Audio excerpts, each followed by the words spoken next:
Le château de Tiffauges, au cœur du Moyen-Âge.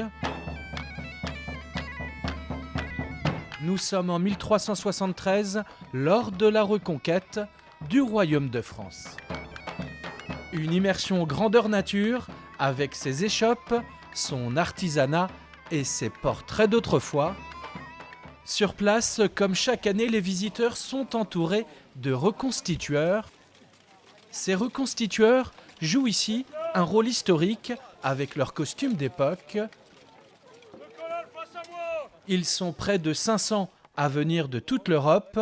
Ces combattants, eux, sont venus d'Italie. C'est leur première participation au médiéval de Tiffauges. On est des groupes qui viennent de différentes villes, un peu de nous, moi personnellement de Trieste dans le nord-est, mais il y a des groupes qui viennent un peu de tout le nord d'Italie, tout le nord est représenté du Piémont jusqu'au Frioul.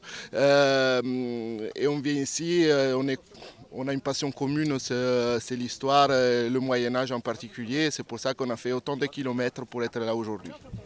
Des passionnés comme eux de l'histoire médiévale, on en retrouve aussi chez les visiteurs. C'est souvent une époque où on va se dire que c'était des gens demeurés, mais non, qu'il y avait déjà un artisanat, une culture qui était assez importante.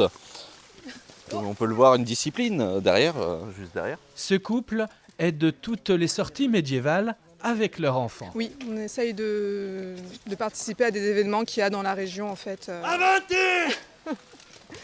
Voilà, là récemment on a été au médiéval de Saint-Philbert de Grandlieu par exemple. On a aussi assisté à un banquet médiéval à Machecou, voilà. Il n'y a pas de fresque historique sans animation et sans musique.